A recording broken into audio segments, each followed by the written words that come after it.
رمضان يا خير الشهور فيك المحبة بلا شرور. Мен абдан бир жүрөгүмдү ооруткан суроо келди. Ал эмне үчүн ушул орозо маалында эле жардам берүү тарабы көбөйүп калат? Мисалы биз кадимкиде эле ушул орозону ачка калбоо максатында күтөбүз, өзүбүз кармасак да. Анткени орозо маалында бизде колунда бар адамдар көбүнчө бизге тамак аш жана акчалай муктаждыктарыбызга жардам берет дагы, андан кийин унутуп калышат. Бул боюнча сиздин оюңуз кандай? Чындыгында бул ошол орозонун негизги маани максаты орозо айында адамдарды жакшылыкка көндүрүп, ошол бойдон сактап калуу деген сөз да бул мектеп. Эгерде бир адам орозону чындап кармай турган болсо, ошол орозодогу ниеттери, орозодогу кыймыл-аракеттери жыл бою сакталып калганга аракет кылыш керек. Анткени орозо адамдагы адаттарды өзгөртө турган. Айда мисалы үчүн саат 3-тө туруп бирөө тамак жебейт, бирок орозодо туруп тамак 3:30 жеп атпайбы? Демек, адам өзүнө тиешелүү, өзүнөн ажырай албай жүргөн жаман адаттарынан, кулдук мүнөздөрүнөн ажыраганга себеп болгондой эле жакшы мүнөздөргө көнгөнгө мүмкүнчүлүк алат. Демек, орозо айында жакшылык кылган адам ошол барып отуруп жылдын бардык мезгилинде жакшылык кыла алат деген сөз болуш керек. Анткени биринчи деген сөз бар да, мисалы үчүн аялдардан биринчи датка намын алган Курманжан дат азырынча акыркы, андан сырткы биринчи Каспанов, мисалы аялдардын Терешкова дегендей эле, ошол биринчи жакшылыктын башаты качан болуш керек? Бул мына ошол орозодо башталыш керек деген сөз келип чыгат да. Анан кээ бир адамдар орозодо гана жакшылык кылып, башкага жакшылык кылбайт дегени ыймандын бир аз жетишсиздиги деп баалайт элек. Бирок орозону кармай берсе, булар барып отуруп орозодон сырткары жакшылык кылышат. Анткени ошол орозодо жакшылык кылбаган башка убакта деги эле жакшылык кылбайт деген сөз да. Анан орозо мектеп, адамдар машыктыра турган. Экинчи бир маселе, чындыгында орозодо сооп көбөйтүлүп берилет. Мисалы үчүн жөн күндөргө караганда орозодо 70 сооп көбүрөөк болот кылган жакшылыктардыкы. Ошондуктан орозо күндөрү адамдарды көндүрүп алып, ошого аракет кылсак, андан кийин булар жыл бою көнүп кеткенге насип кылса жакшылык болот деген үмүтүбүз бар. Шариятында негизги максаты мына ошондо турат. Адамдарды көндүрө турган ай 1 ай. Анан 11 ай ошого жараша кете берет. Албетте ошол орозодо биз ачка болобуз, бирок деген анда ооз ачар деген сөз бар. Анан берилген азык-түлүк орозодон кийин сактап коюу деген дагы сөз бар. Анан ошол ооз ачардын соонун алганга аракет кылат адамдар. Ошондуктан адамдардын жан дүйнөсүн ойгото турган, булардын бир кайрымдуулук жанагыдай иммунитеттерин сезгенте турган нерсе мына ушул орозо айы болуп эсептелет. Менимче көрүүчүбүздүн билейин деген ою, ошо сизге окшогон эл тааныган, эл билген адамдар көпчүлүк учурда бир эле орозо маалында эмес, башка учурда дагы ошо жетим жесирге муктаж болгондорго жардам берүү керек деген сөздөр көп айтылса дейт. Анткени жогоруда сиз айтып кеткендей, орозо маалында берген жардамдын сообу 70 эсе көп тиет дегенге байланыштуу. Колунда барлар мен орозо барында гана соо алып калайын деген аракетти көрүшөт, ал эми башка учурда жардам беришпейт деген. Эң туура айтасыз да, Үмүт айым. Мисалы үчүн карап көрсөңүз, бизде араб туугандар келип мечитте эле сала берет да, оорукана сал десең, бала бакча сал десең, кашайып көнбөйт да. Анткени ошол текстке байланып калган, кимде ким мечит курса, Кудай айта мага 5 үй курат деп. Бирок ошонун маани маңызында ошол мечит сыяктуу кимде ким бардык мусулмандардын керегине жарай турган жай деген сөз да. Анан ошол сыяктуу биздин кээ бир мусулмандар ошол 70 соопту көп болот деп ошого байланып алат да, бирок алардын жүрөгүнө ыйман чындап киргенде булар ошол жыл бою ошол кайрымдуулук жакшы экен, сооп экен деп билип, ошонун жакшылыгын көрсөтүп баштайт. Мына ушул бар, учубуз кур эмес, бирок сиз айткандай кээде балким азыраак айтылып калат. Муну мен кемчилик катары мойнума алам, жана башка да кесиптештериме ушул боюнча мындай бир бардык жылдын мезгилин айтканга мен мындай бир чакырар элем. Дагы бир көрөрманыбыздын суроосу, мен бир аз эле сыркоодум эле, бирок орозо кармаганга мүмкүнчүлүгүм бар болчу. Кээ бирөөлөр мага укол алсаң оозуң ачылып калат деген кеңешин айтышты. Мунун канчалык чындыгы бар? Укол маселеси боюнча чындыгында бул талаштуу маселе болуп келип, азыркы талаш калган жок. Анткени укол мурдадан жок болуп кийинчерээк пайда болгон нерсе болгон үчүн фатва ушундай: уколдун бардык түрү бузбайт. Вена калган уколбу, же жанагы астма үкөлүбү, жан баш калган үкөлдүн бардыгы, тиш ооруганда сайдырган үкөл, айтор ийне аттуунун бардыгы орозону бузбайт. Бул биринчи маселе. Анткени ошол сырттан кирген азык же суусундук же дары ошол атайын адатта азык кире турган, мисалы үчүн мурундан же оозун же ушул сыяктуу атайын жылчыктардан кире турган болуш керек да. Бул биринчи маселе. Экинчи маселе, ошол кирген нерсе адамдын денесинде 3 көңдөйдүн бирине барган болуш керек. Бул ашказан, бул деген ичегилер, жана бул деген кекиртек. Үчөөнө барбаган болсо, жана белгилүү жанагыда жылчыктардан кирбеген болсо, анда бул орозону бузбайт деген сөз келип чыгат да. Демек жанагыда сууну алып туруп, жамбашын укол сайып, сууну сайып жиберсе, андан орозосу бузулбайт. Ошого мында адамдар кыжарат болбош керек. Анан кээ бир адамдар укол бузат деген сөз ошол мурдатан жанагы маселе тереңдеп чечилбей турган мезгилдеги этиеттик үчүн айтылган маселе деп айтсак туура болот. Демек ооруп аткан адамдар жанагыда таблетка ичкенде орозо бузулуп калат, ооз менен кирип атпайбы? Ошон үчүн таблетканын ордуна укол алмаштырылып, ошол таблетканын уколуна деп мен кеңеш берип жүрөм. Ал эми оорулуу адамдар 3 түргө бөлүнөт. Бир адамдар бар, орозо кармаса оорусу күчөп кетет, коркунучу бар. Буларга орозо кармаганга болбойт.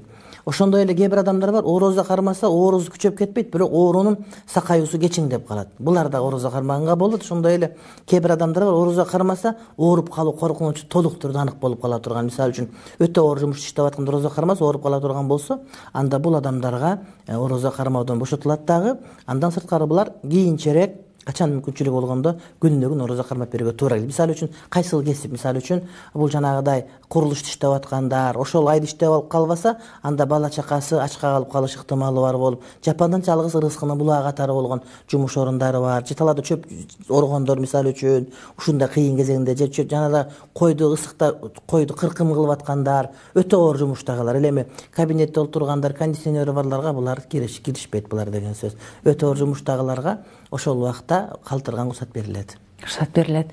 Дагы бир көрүүчүнүн суроосу, бул байкабай суу уртап же билбей жутуп алса, орозону ачып жибериш керекпи же андан ары улантып кармай бериш керекпи?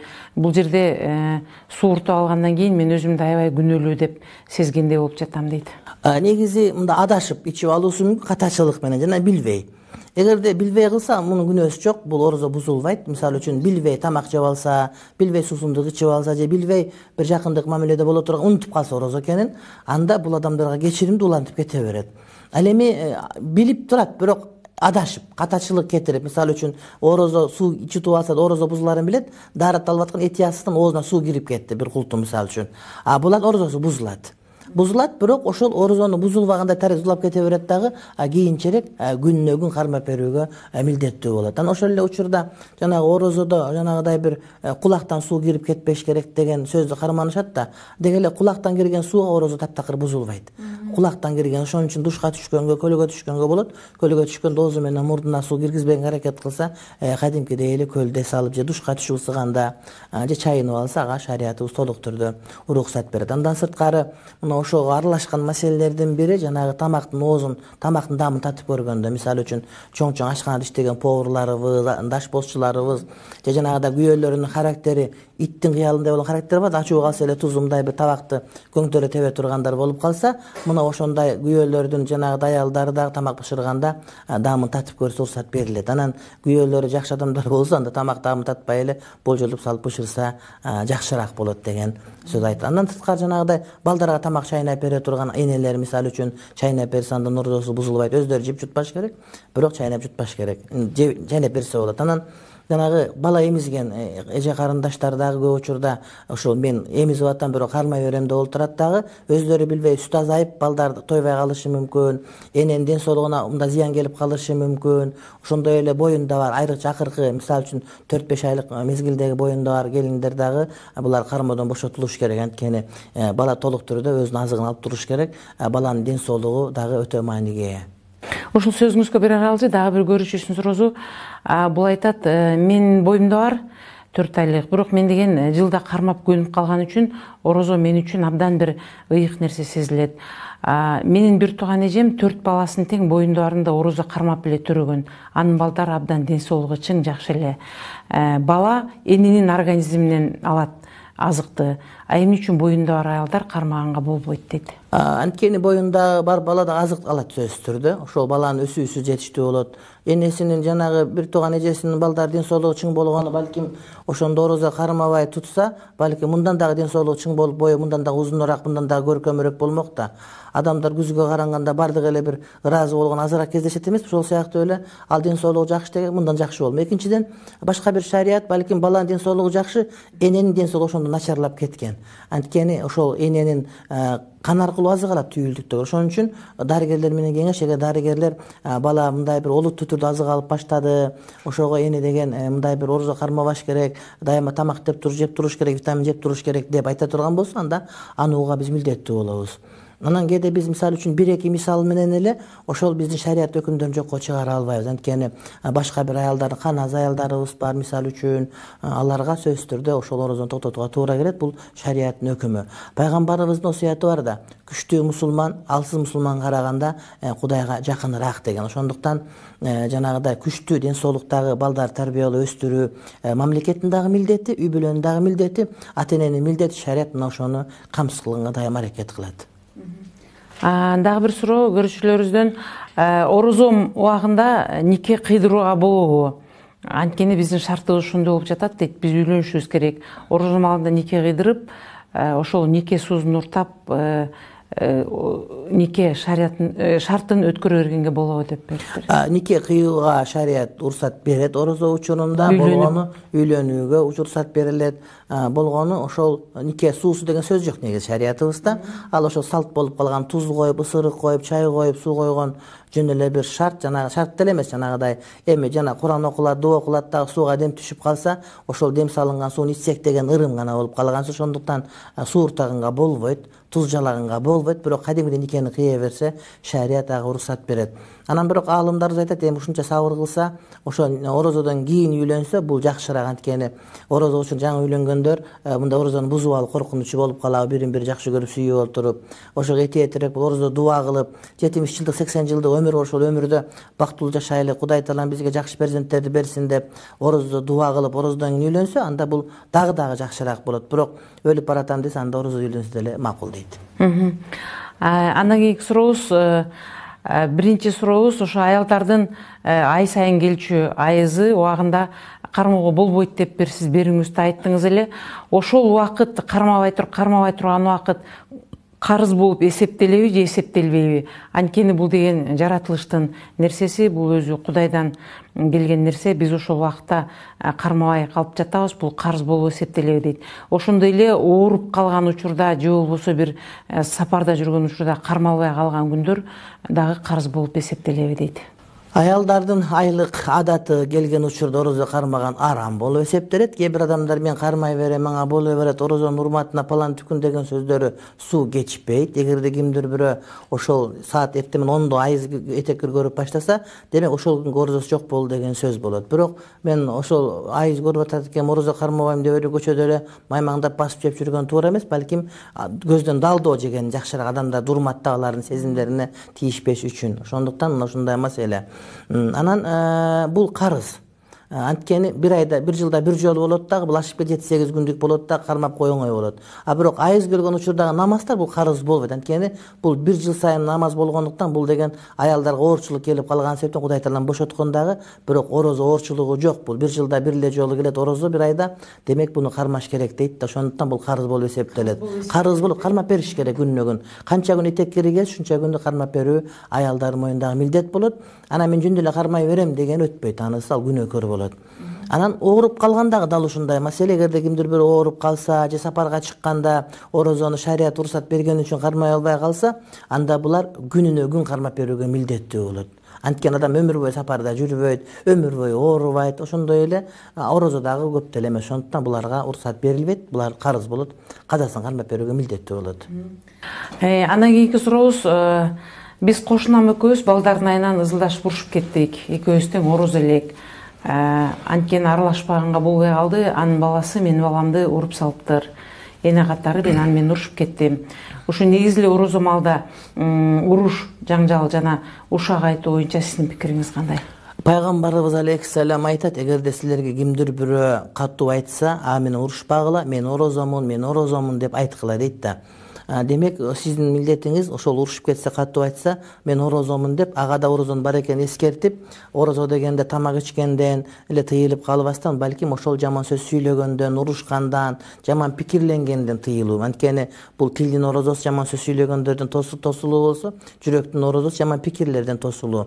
Демек ошол адам дене бою менен орозо кармаш керек дагы, ошол тилдин орозосун кармап, мен орозомду айтыш керек болот. Эми ушундай болуп калса, анда ал киши барып кошташтан кечирим сураш керек. Туура мен кечирим сурагандыгым мен күнөөкөр болгондугу үчүн эмес, балким орозо айында мен туура эмес иш кылгандыгы үчүн сенден кечирим сурап атам деп, анан бала менен балага болушкандагы балада иш болот, аларга болушкан туура эмес болгону мындай бир адилеттүү чечим чыгарып гана коюш керек. Балдардын баардыгы мушташат, анан бирок эгер балдардын айтканы менен болуп үй бүлөдө коңшу колоңдо жаманчылык ырк кетип калса, бул деген ошол чоң адамдардын акыл эсинин аздыгы, пампарсатынын кемдиги, адамгерчилигинин суздугу жана өздөрүнүн мусулманчылыгынын начарлыгына алып келет. Андан кийинки сурообуз мындай дейт, мисалы үчүн пенде кайсы учурда ошо бирөөнүн орозосуна ачылып калышына себепкер болсо, ошонун күнөөсүн өзүнүн мойнуна алат дейт. Мисалы, былтыр биз балдар менен мушташып кетип, мени милицияга алып барып камаганда, менин бетиме суу чачып, сурак калышканда менин оозумду ачканга себепкер болгон дейт да. Ошол учурда дейт, мен күнөөсүз экенимди далилденип, мен чыкканмын. Бирок мен ошол күнкү орозомдун бузулушуна алар себепкер болду. Ошондо ким күнөөлүү болот? Мен күнөөлүү боломбу оозумдун ачылганына же аларбы? Дейт. Деги эле ушундай учурларда бир себепкер болуп, же болбосо бирөө сени катуу тилдеп коюп урушуп, ыйлаган учурда дагы ооз ачылып калат деген нерселер айтылат. Негизи эле бирөө себепкер болуп ооз ачылганда ким күнөөлүү болот? Ыйлагандан ооз ачылбайт, андан даарат да бузулбайт. Ошондой эле кээ бир энелер биз балабызды эмиздик ооз ачылып, андан да ооз ачылынбайт, тердегенден ооз ачылынбайт, жөтөлгөндөн ооз ачылынбайт, мурду канагандан ооз ачылынбайт ооздун бардыгы. Анан жанагыдай мушташып кетип, бетине жанагыдай суу сепкенден да ооз ачылынбайт. Ошол убакта суу мындай кокустан кирип кетсе, тиги башка бирөө сепкенден, андан да ооз ачылынбайт. Бул өзү гана оозуна киргизе алса ооз ачылат. Айтор кандай болгондо дагы бирөөнү мажбурлап, илгери мектептерде, балким сиз да көрүп калдыңыз, биз да көрүп калдык азыраак, орозо учурунда онда коммунист агайлар келип, оозго суу куюп, туз салып ачырчу да. Ошондо ооз ачылып калат ал убакта, бирок ошол ачылган адамдар күнөөкөр болот. Тигил адам баары бир күн кармап бериш керек кийин. Бир күн күнүнө күн кармап берүүгө милдеттүү болот. Эгерде мындай бир тамчы, эки тамчыдан көп кирип кетсе, анан бир эки тамчы мажбурлап киргизип жиберсе, андан орозо бузулбайт. Же оозуна туз дамдап туруп кийин түкүрүп салса, андан да орозо бузулбайт. Анан ошол күнөөкөр, башкалар күнөөкөр болуп калды, мен оозум ачып койду, мен күнөөкөр эмесмин, эми кармап берүүнүн кажети жок деп айткан туура эмес. Туура күнөөкөрчүлүгү жок, бирок баары бир орозонун карызы моюнда тургандан кийин кармап берүүгө туура келет.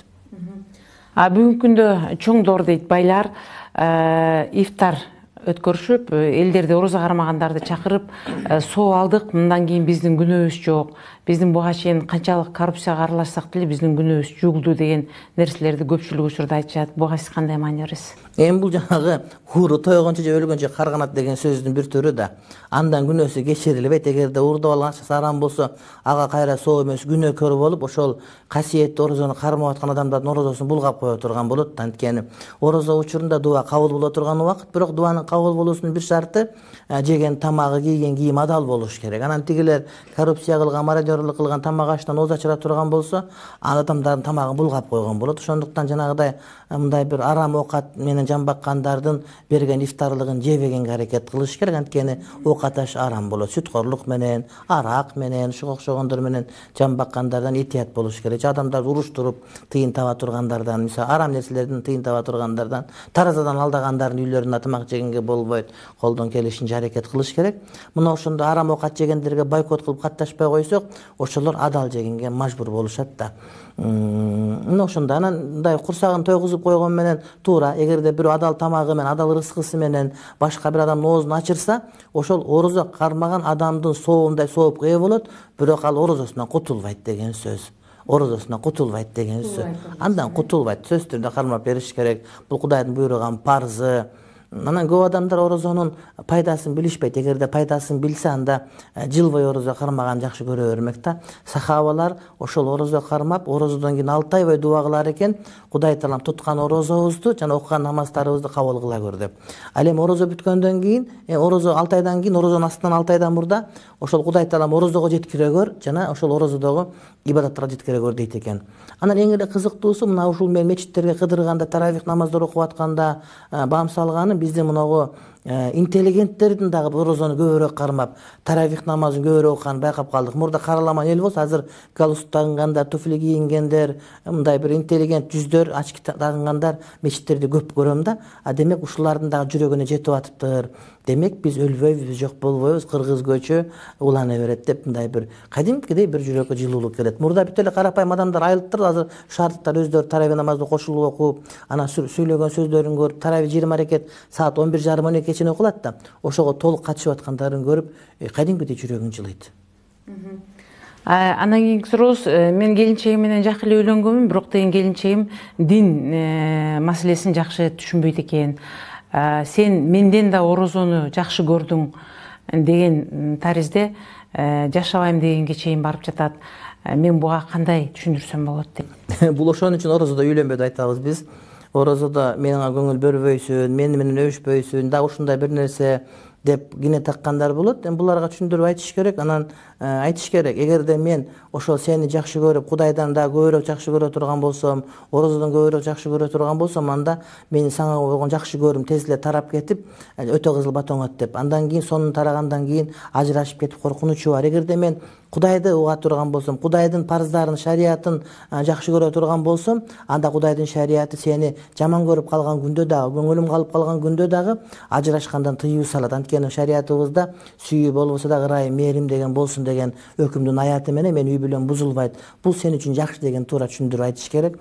Эгерде дагы деле туура түшүнбөсө, анда ошол түшүндүрө тургандарга барып лекциясын уктурганга аракет кылса жакшы болот. Анткени кайсыл бир үйдө эркек же аял ошол динди бекем карманып турган болсо, анда бул үй бүлөдө сөзсүз түрдө бакыт болот. Эгерде үйдө дин жок болуп калса, шарият жок болуп калса, анда убактылуу жакшылык көрүнгөнү менен түпкүлүгү түз болбой калат, дагы адамдар бактысыздыкка кириптер болуп калышат. رمضان يا خير الشهور فيك المحبة بلا شرور